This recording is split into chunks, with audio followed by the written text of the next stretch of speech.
जय हिंद दोस्तों। मैं मोहम्मद परवेज आलम टाइगर एक बार आप मेरे YouTube channel tiger world education channel पे आपका स्वागत करता हूँ। प्यारे दोस्तों, आप जानते हैं कि बिहार सरकार ने काफी बड़ा वैकेंसी आने वाला है, इसीलिए हम लोग आज से ऑब्जेक्टिव क्वेश्चन हुसैन का ऑब्जेक्टिव देखेंगे और शाम में थ्योरी क्लास देखेंगे। तो आइए, सबसे पहले जो बच्चे नए हैं कि वीडियो को लाइक करें, शेयर करें, कमेंट करें और चैनल को सब्सक्राइब कर लें, ताकि आने वाले एग्जाम के लिए आपसे काफ़ी आपको फायदा करेगा। तो चलिए, काफ़ी कम समय है, आज का सेशन शुरुआत करते हैं। आज का सेशन काफ़ी अच्छा होगा और आपको एग्जाम में यहीं से सवाल पूछे जाएंगे। तो इसलिए भाइयों, जानते हैं ना कि लुसेंट से ही ज़्यादा सवाल पूछे जाते हैं। लुसेंट का किताब अगर आप थ्योरी और ऑब्जेक्टिव किताब को देख लेते हैं, 50% सवाल यही के सवाल यहाँ से ही बनता है। चलिए शुरुआत करते हैं, समय नहीं है और हम शुरुआत करते हैं आज का पहला सवाल।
प्यार दोस्तों, आज का जो टॉपिक है संघीय समिति, यानी कौन कौन समिति है। संघीय समिति को देखना है। आज का सवाल को काफी यहीं से सवाल पूछे जाते हैं। चलिए, पहला सवाल आपके सामने है।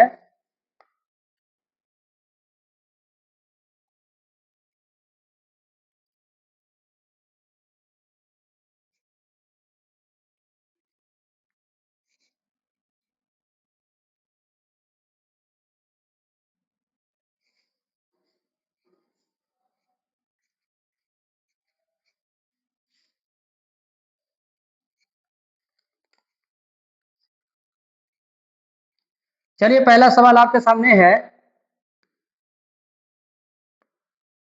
कि भारत में कई संघीय समिति प्रणाली की शुरुआत कब की गई थी। ऑप्शन नंबर ए 1984 में, ऑप्शन नंबर बी 1987 में, ऑप्शन नंबर सी 1991 में या ऑप्शन नंबर डी 1994 में। तो बताइए इसका राइट आंसर क्या होगा। बताइए, इस भारत में कई संघीय समिति की प्रणाली की शुरुआत कब हुआ था। तो आप जानते हैं, थ्योरी क्लास में देखे हैं और पढ़े भी है। अगर आप थ्योरी क्लास नहीं देख रहे हैं तो शाम में आप जरूर जाकर यूट्यूब पे जाइए, टाइगर वर्ल्ड एजुकेशन चैनल को खोलिए और थ्योरी क्लास लुसेंट का देखिए और ऑब्जेक्टिव बनाइए। चलिए, इसका राइट आंसर होगा ए का ऑप्शन होगा। अब ए का राइट आंसर होगा ऑप्शन नंबर सी। 1991 में शुरुआत हुआ था। 1991 में क्या हुआ था, शुरुआत हुआ था। चलिए शुरुआत करते, अगला सवाल आपके सामने है। सवाल नंबर 2।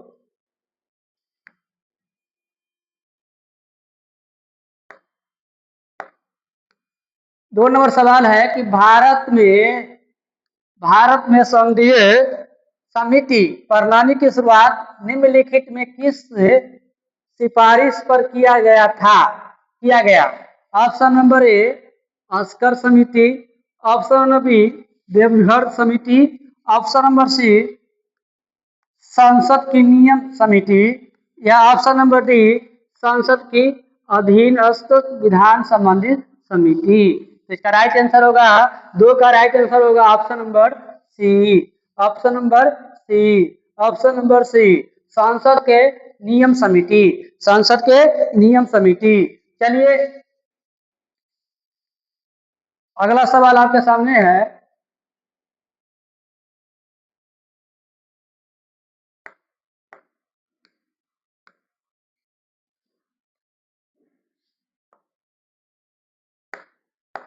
3 का बी। 3 सवाल देखिए कि संघीय समिति प्रणाली तहत 12 अप्रैल 1993 में किसने समिति ने कार्य करना शुरू किया? ऑप्शन नंबर ए 11 समिति, बी नंबर ऑप्शन 17 समिति, सी नंबर ऑप्शन 22 समिति या ऑप्शन नंबर डी 26 समिति। कितना समिति कार्य शुरू कर दिया था? 11 हो जाएगा। राइट आंसर क्या हो जाएगा? 3 का ए हो जाएगा। 3 का ए हो जाएगा। 3 का ए नहीं, 17 समिति गलत है। इसका राइट आंसर होगा 3 का बी 17 समिति। यार दोस्तों, अगर आपको कोई भी दिक्कत है तो आप जरूर कमेंट करें, और अगर आपको दिक्कत है तो इस नंबर पे आप जरूर 808478 पे आप संपर्क कर सकते हैं। तो 3 का राइट आंसर होगा ऑप्शन नंबर ई, यानी 17 समिति ने कार्य करना शुरू कर दिया था। चलिए आगे की शुरुआत। अगला सवाल आपके सामने 4 नंबर सवाल है, सांसद की कितने प्रकार की समिति होती है? ए नंबर अस्थायी समिति, बी नंबर तदर्थ समिति, सी नंबर उपयुक्त दोनों, यूपी में से कोई नहीं। हम जानते हैं ना, सांसद के 2 समिति होते हैं, यही 2 समिति। राइट आंसर क्या होगा? सी। 4 का आंसर क्या होगा? सी। 4 का आंसर क्या होगा? सी होगा। राइट आंसर होगा 4 का सी। राइट का 4 का सी। चलिए आगे अगला सवाल आपके सामने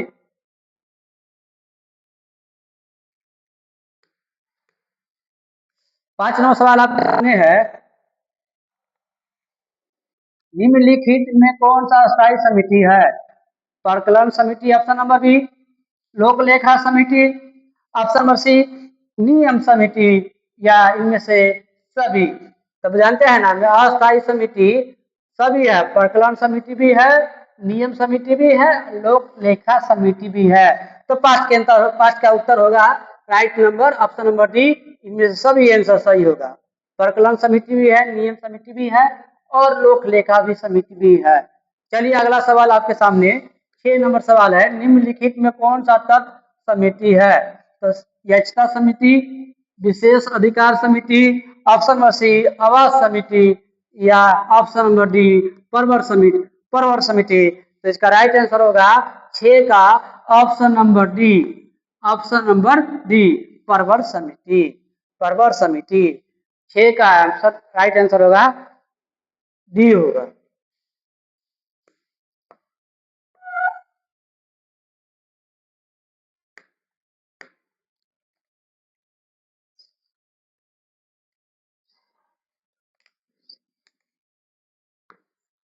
आठ नंबर 7 नंबर सवाल देखिए कि किस समिति को अस्थायी मित्र व्याख्या समिति भी कहा जाता है?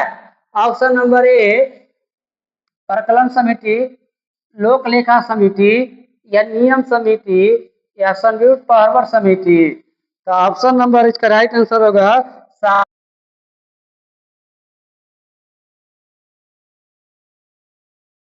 समिति, परिकलन समिति को कहा जाता है।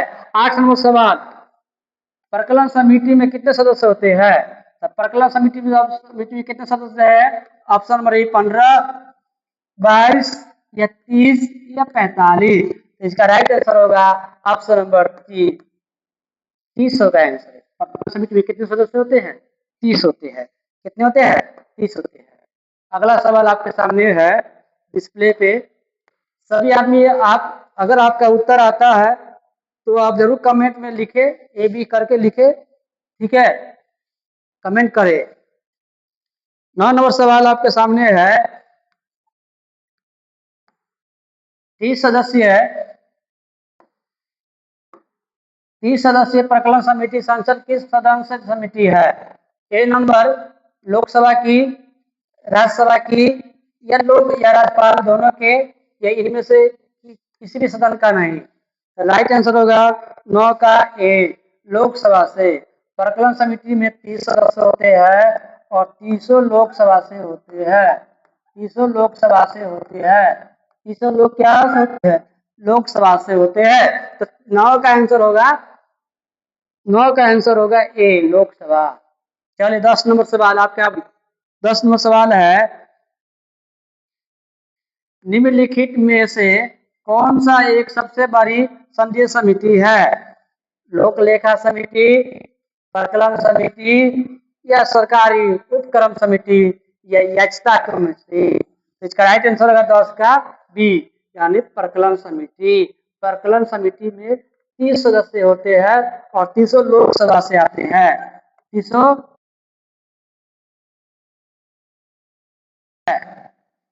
चलिए अगला सवाल 11 नंबर सवाल।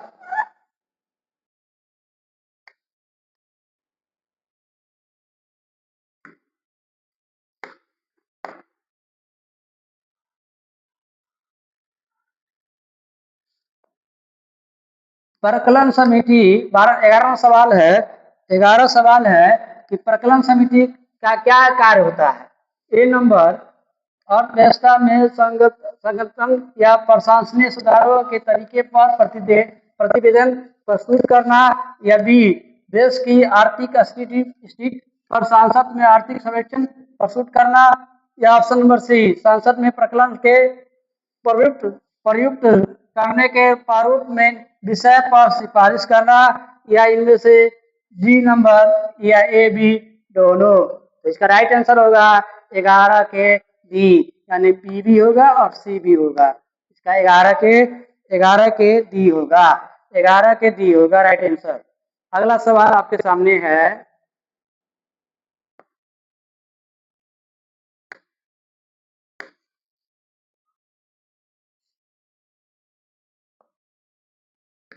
बारह नंबर प्रकलन समिति का सदस्य क्या यहाँ के होते हैं? ए नंबर सांसद के दोनों सदनों के चुने जाते हैं, बी नंबर लोकसभा सदस्यों से चुने जाते हैं, या सी नंबर राज्यपाल के सदस्यों के चुने जाते हैं, या राष्ट्रपति द्वारा मनोनीत किए जाते हैं?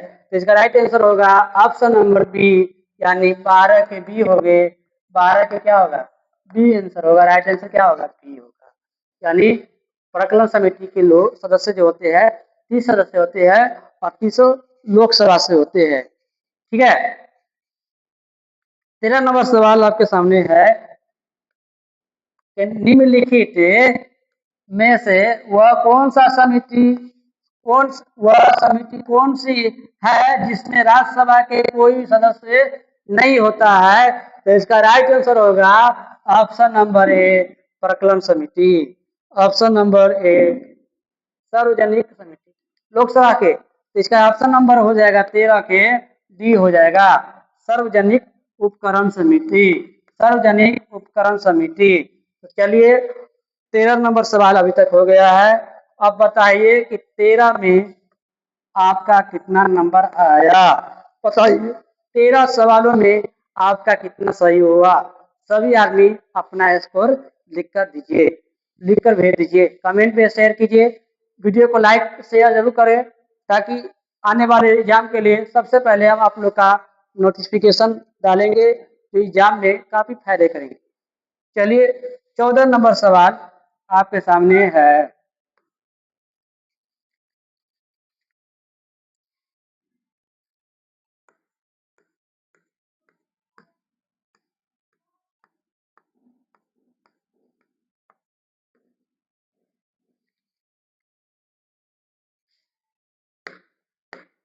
चौदह नंबर सवाल,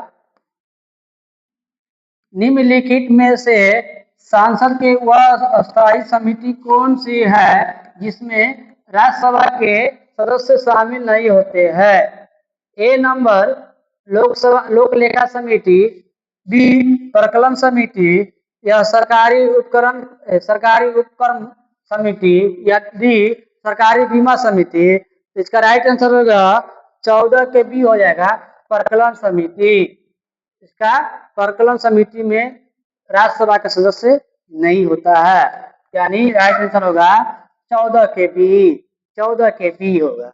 चलिए अगला सवाल 15 नंबर सवाल है कि लोक लेखा समिति में कितने सदस्य होते हैं? Option number A 20, option number B 22, option number C 28, option number D 30। तो इसका राइट आंसर होगा ऑप्शन नंबर ए यानी लोक लेखा में 20 गो होते हैं। लोक लेखा में कितने सदस्य होते हैं? 20 होते हैं। लोक लेखा में कितने सदस्य होते हैं? 20 होते हैं। चलिए अगला सवाल आपके सामने है। एक इस प्रकार का सवाल है, काफी अच्छा सवाल है, बनाइए कि लोक लेखा समिति में लोकसभा एवं राज्यसभा के क्रमशः कितने कितने सदस्य होते हैं? तो लोक लेखा में कितने होते हैं? राष्ट्र लोक लेखा में कितने सदस्य होते हैं, बताइए।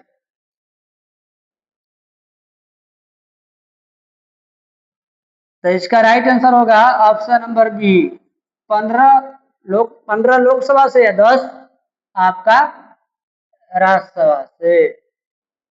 कितने होते हैं लोक लेखा में? ठीक है, चलिए 17वां सवाल आपके सामने है कि लोक लेखा समिति का सदस्य कौन होते हैं? ए नंबर है कि सांसद के दोनों सदनों के चुने जाते हैं।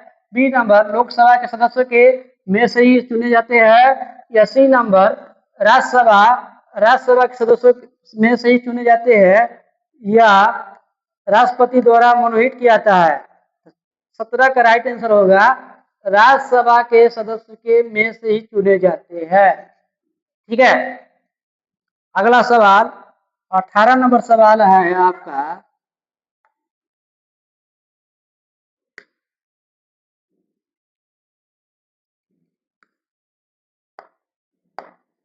अठारह नंबर सवाल है कि लोक लेखा समिति में क्या? ऑप्शन नंबर ए लोकसभा के सदस्यों को ही लिया जाता है। बी नंबर कि राज्यसभा के सदस्यों को ही लिया जाता है। ऑप्शन नंबर सी 15 सदस्य लोकसभा से, 7 सदस्य राज्यसभा से लिए जाते हैं। इसका राइट आंसर होगा ऑप्शन नंबर सी, 18 के हो जाएगा ए, यानी लोकसभा के सदस्य के लिया जाता है। ठीक है,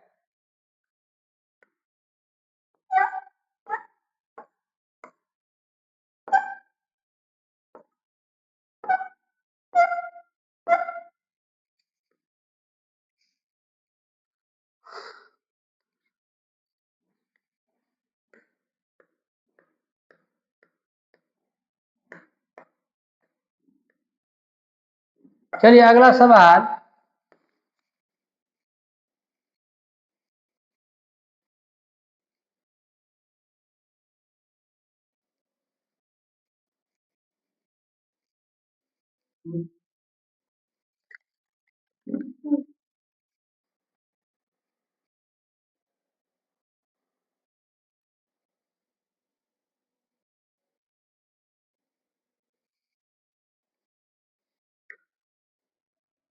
उन्नीसवां सवाल है कि भारत में संदेश समिति में से निम्न में से कौन सा एक विभागीय व्यय और अनियमित पर निगरानी रखने के लिए रखवाले का कुत्ता का कार्य करती है? ए नंबर हो जाएगा प्रकलन समिति, बी हो जाएगा लोक प्रकरण समिति, या सी नंबर लोक लेखा समिति, या लोक आश्वासन समिति। तो इसका राइट आंसर हो जाएगा 19 का सी, लोक लेखा समिति को रखवाले कुत्ते का कार्य कहा जाता है। ठीक है, 20वां सवाल है आपके सामने कि सार्वजनिक लोक लेखा समिति के राज्यसभा के सदस्य कितने होते हैं? Option number A 7, option number B 10, option number C 15, option number D 22। तो इसका राइट आंसर होगा 20 का option number C 15। Option number C हो जाएगा 15। चलिए अगला सवाल।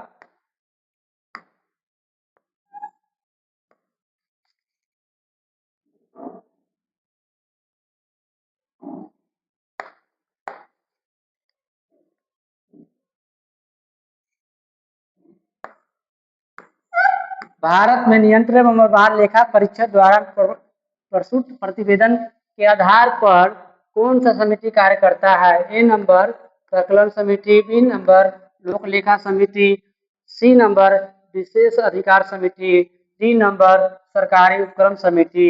इसका राइट आंसर हो जाएगा ऑप्शन नंबर ए प्रकलन समिति। 22 नंबर सवाल है कि परंपरा के अनुसार निम्न में से किस समिति का अध्यक्ष पद पर विरोधी दल के संसद सदस्य को ही नियुक्त किया जाता है। ऑप्शन नंबर ए लोक लेखा समिति, ऑप्शन नंबर बी प्रकलन समिति, ऑप्शन नंबर सी सरकारी उपक्रम समिति, ऑप्शन नंबर डी याचिका समिति। तो इसका राइट आंसर हो जाएगा 22 का बी प्रकलन समिति। प्रकलन समिति में ही लोग विरोधी दल के सांसद सदस्य को नियुक्त किए जाते हैं। आगे अगला सवाल आपके सामने है 23 नंबर।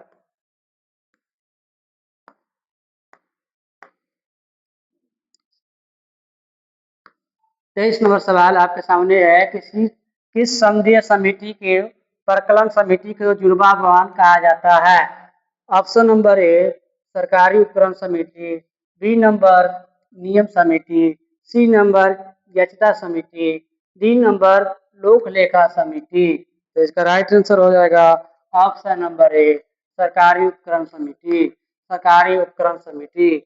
24 नंबर सवाल आपके सामने है कि निम्नलिखित में वह प्राधिकारी कौन सा जो भारत के समेकित निधि से राज्य के राजस्व सहायता अनुदान पर लागू होने वाले सिद्धांतों पर की सिफारिश करता है। ऑप्शन नंबर ए लोक लेखा, ऑप्शन नंबर बी केंद्रीय वित्त मंत्रालय, ऑप्शन नंबर सी वित्त मंत्रालय वित्त आयोग, ऑप्शन नंबर डी अंतर्राष्ट्रीय परिषद। इसका राइट आंसर हो जाएगा 24 के डी अंतर्राष्ट्रीय परिषद। अंतर्राष्ट्रीय परिषद। चलिए अगला सवाल आपके सामने है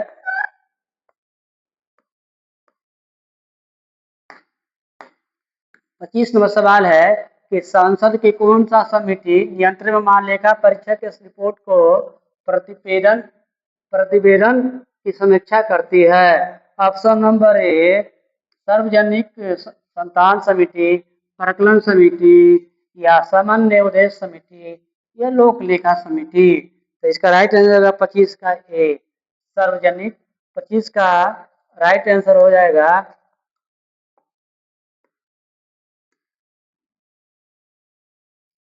25 का डी हो जाएगा, यानी 25 का राइट आंसर हो जाएगा आपका डी लोक लेखा समिति। लोक लेखा समिति क्या हो जाएगा?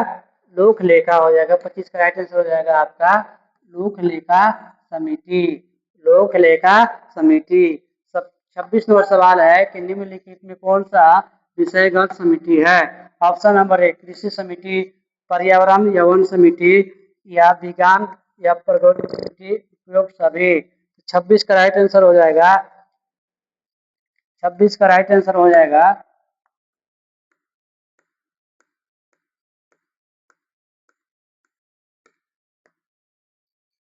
26 का राइट आंसर होगा डी।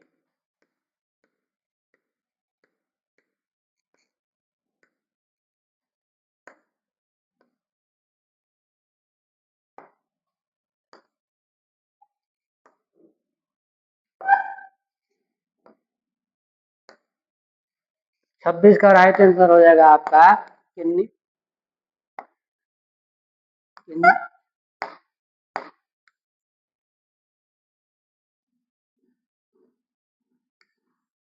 निम्नलिखित में कौन सा विषयगत समिति है। इसका राइट आंसर हो जाएगा ऑप्शन नंबर डी सभी है। ठीक है, चलिए 27 नंबर सवाल आपके सामने है।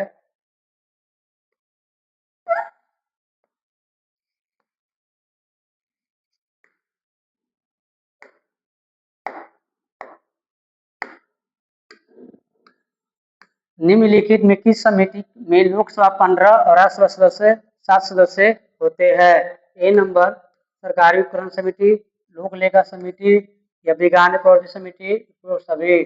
27 का राइट आंसर हो जाएगा आपका ऑप्शन नंबर बी लोक लेखा समिति। चलिए 28 नंबर सवाल आपके सामने है कि निम्नलिखित में इस समिति का सदस्य कोई भी मंत्री नहीं हो सकता है। ऑप्शन नंबर ए प्रकलन समिति, लोक लेखा समिति, सरकारी उपक्रम समिति, उपयोग सभी। तो बताइए किस समिति में सदस्य कोई भी मंत्री नहीं हो सकता है? तो 28 का आंसर हो जाएगा परिकलन समिति। परिकलन समिति। 29 नंबर सवाल आपके सामने है। 29 नंबर सवाल है कि लोकसभा अध्यक्ष किस समिति पर पदेन अध्यक्ष होता है? परिकलन समिति, लोक लेखा समिति या नियम समिति या विशेष अधिकार समिति? राइट आंसर होगा 29 का ऑप्शन नंबर डी, विशेष अधिकार समिति। विशेष अधिकार समिति। विशेष अधिकार समिति। इसका अगला सवाल देखिए, 30 नंबर है, विधेयक पर परवर समिति के सदस्य की अधिकतम संख्या कितनी तक हो सकती है? तो राइट आंसर होगा option number A 15, B number 20, C number 30 या इनमें से कोई नहीं। तो राइट के आंसर हो जाएगा ऑप्शन नंबर डी, कोई निश्चित नहीं है। चलिए सवाल नंबर 31 नंबर सवाल है, अनुसूचित जनजाति के कल्याण संबंधित समिति में लोकसभा एवं राज्यसभा के क्रमशः सदस्य कितने होते हैं? Option number A 15, 7, option number B 20, 10, option number C 15, 10, option number D 30, 15। तो राइट आंसर हो जाएगा 31 का ऑप्शन नंबर डी 30, 15। 30, 15 होते हैं। चलिए अगला सवाल आपके सामने है।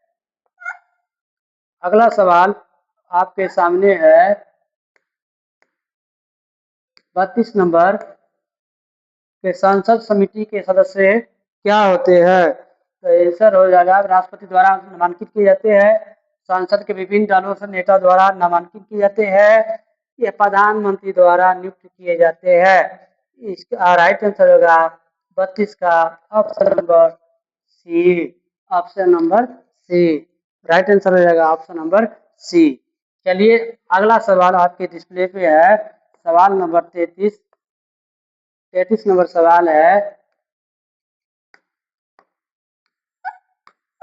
कि संघीय समिति के गठन का उद्देश्य है। ऑप्शन नंबर ए विधि निर्माण के प्रतिक्रिया को तेज करना, बी नंबर तकनीकी और उलझे हुए विधेयक पर विशेष रूप का विचार करना, ऑप्शन नंबर सी सांसद के सदनों द्वारा विचार करने का पूर्व विधेयक को परीक्षण करना, या ऑप्शन नंबर डी बताइए। तो राइट आंसर क्या होगा 33 का ऑप्शन नंबर डी।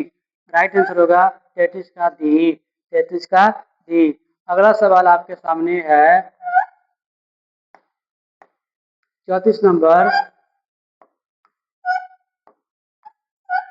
कि संयुक्त संघीय समिति में सदस्य कितने होते हैं? 22, option number A 15, option number B 22, option number C 30, option number D 45।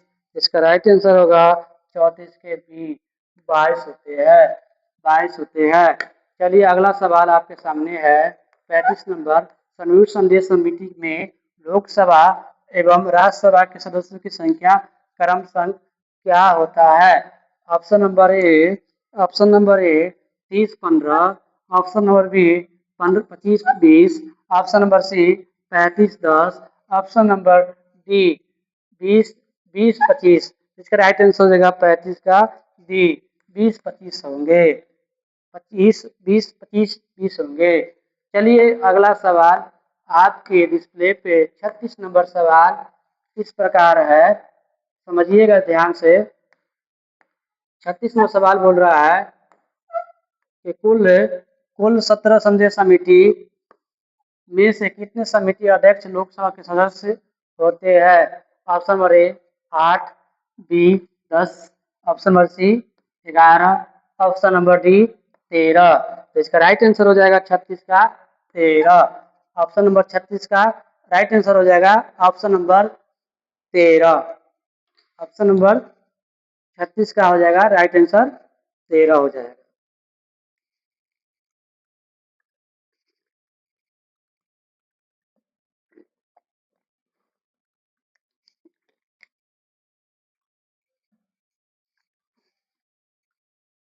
अगला सवाल आपके सामने है कि संयुक्त परवर समिति में सदस्य कितने होते हैं? ऑप्शन नंबर ए है 22, option B 30, option number C 45, option number D 60। इसका राइट आंसर क्या होगा? 37 का हो जाएगा ऑप्शन नंबर डी, 60 होंगे। क्या होंगे? 60 होगा। अगला सवाल आपके सामने है 38 का।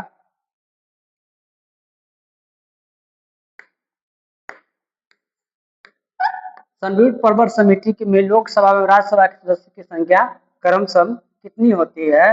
बताइए। 30-15, 15-30, 25-20 या 20-25? इसका राइट आंसर होगा 38 का। राइट आंसर हो जाएगा 38 का। 38 का राइट आंसर हो जाएगा आपका ऑप्शन नंबर ए, यानी क्या हो जाएगा? 30-15। इसका राइट आंसर होगा संयुक्त प्रवर समिति में लोकसभा और राज्यसभा के संख्या सदस्यों की संख्या कितनी होती है? 30-15 होता है, यानी 30 लोकसभा से और 15 राज्यसभा के 5 होते हैं। संयुक्त संयुक्त प्रवर समिति में टोटल 45 होते हैं, जबकि लोक लेखा 22 होते हैं, जबकि प्रकलन समिति में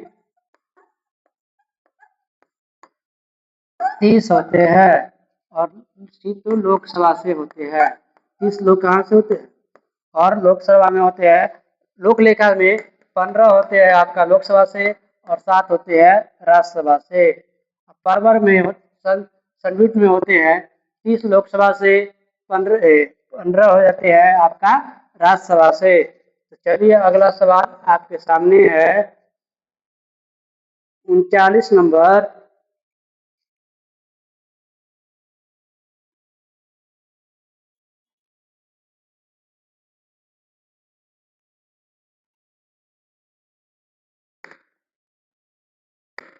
39 नंबर है निम्न में से कौन सा समिति विभिन्न विषयों पर चर्चा के लिए समय का निर्धारण करती है?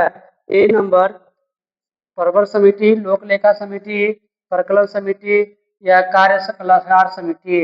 इसका राइट आंसर हो जाएगा 39 के डी। 39 का डी हो जाएगा। राइट आंसर क्या हो जाएगा? 39 का डी हो जाएगा। राइट आंसर हो जाएगा 39 का डी हो जाएगा।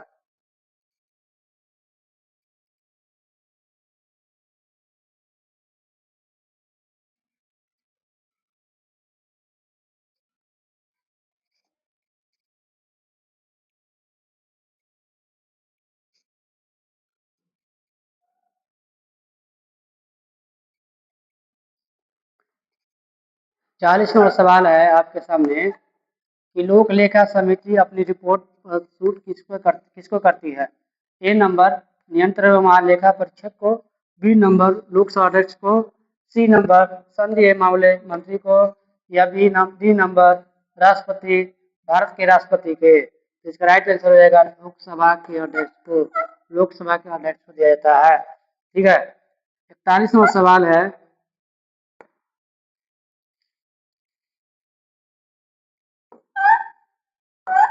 मिलान करना है, तो ध्यान से देखिएगा कोड को। परवर समिति यानी सी आंसर होगा आपसे। देखिए राइट आंसर होगा सी, यानी 1 का 3, 1 का 3। लोकसभा समिति 2 का, बी का ए, बी का ए और सी का हो जाएगा आपका 2। ठीक है। परवर समिति में होता है सरकारी पैसा तो सही ढंग से खर्च हुआ या नहीं इसकी परीक्षा करना पड़ता है। लोक लेखा समिति का बजट काम है कि बजट में विभागीय व्यय की जांच करना, और प्रकलन समिति का होता है कि वित्त की समीक्षा कर तथा परिवर्तन का सुझाव देना। तो 42 नंबर सवाल आपके सामने है, ध्यान से देखिए कि लोक लेखा समिति अपनी रिपोर्ट किसको सौंपती है? ए नंबर राज्यसभा के सभापति को, लोकसभा अध्यक्ष को या केंद्रीय वित्त मंत्री को? इनमें से कोई नहीं। तो 42 का राइट आंसर हो जाएगा आपका ऑप्शन नंबर ए, राज्यसभा सदस्य को देते हैं। 42 का राइट आंसर हो जाएगा आपका ऑप्शन नंबर ए, ऑप्शन नंबर ए। 42 का राइट आंसर हो जाएगा ऑप्शन नंबर ए।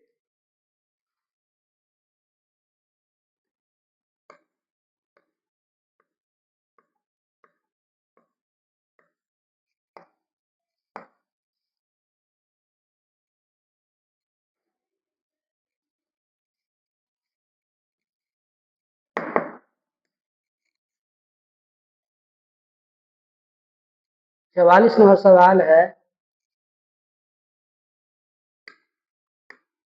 कि लोकसभा लेखा समिति अपनी रिपोर्ट किसको सौंपती है? लोकसभा अध्यक्ष को। लोकसभा अध्यक्ष को।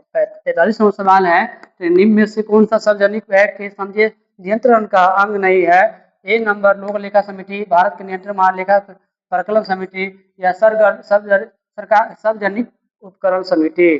43 का राइट आंसर हो जाएगा ऑप्शन नंबर डी, सरकारी सार्वजनिक उपकरण समिति। 44 नंबर सवाल आपके सामने है। 44 नंबर सवाल आपके सामने है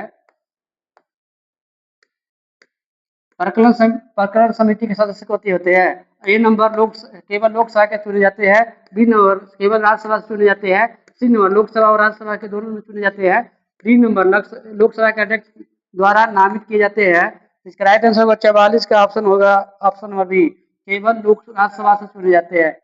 प्रकलन समिति में केवल लोकसभा से चुने जाते हैं। प्रकलन समिति में केवल लोकसभा से चुने जाते हैं। प्रकलन समिति में ऑप्शन नंबर 44 का राइट आंसर हो जाएगा ऑप्शन नंबर ए। 45 नंबर सवाल आपके सामने है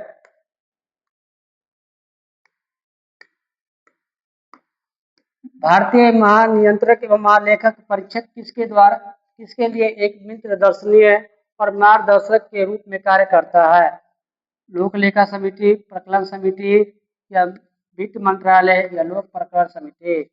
45 का राइट आंसर हो जाएगा ऑप्शन नंबर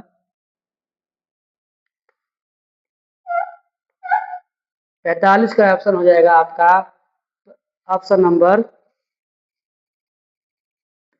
बी, प्रकलन समिति। और 46 नंबर सवाल है कि भारत में संसद के वित्तीय समिति का निम्न में से कौन सी है? लोक लेखा समिति, प्रकलन समिति या लोक उपकरण समिति। ऑप्शन नंबर ए है ए या तीन दोनों, दो और दोनों या दो तीन दोनों या एक दो तीन। तो इसका राइट आंसर हो जाएगा आपका 46 का ऑप्शन नंबर हो जाएगा एक दो तीन, यानी 46 का राइट आंसर हो जाएगा दोनों है। लोक लेखा समिति भी है, प्रकलन समिति है और लोक प्रकरण समिति है। तो प्यारे भाइयों, प्यारे दोस्तों, अभी आप देख रहे थे लुसेंट के ऑब्जेक्टिव क्वेश्चन। अगर आप कोई भी बच्चे को कोई भी दिक्कत है तो आप जरूर कमेंट करें। अगर आपको ज़्यादा दिक्कत हो रहा है, कोई भी जानकारी लेना है तो आप जरूर इस नंबर पे आप संपर्क कर सकते हैं। 8084761006 पे आप संपर्क कर सकते हैं। यदि आपको शाम वाले क्लास में थ्योरी क्लास चलता है तो आप जरूर शाम 7 बजे ऑनलाइन पे यूट्यूब पे टाइगर वर्ल्ड एजुकेशन चैनल पे जाकर आप लुसेंट का थ्योरी क्लास को देख सकते हैं। तो प्यारे भाइयों, आज का क्लास यहीं पे रोकते हैं। जय हिंद, जय भारत, जय बिहार।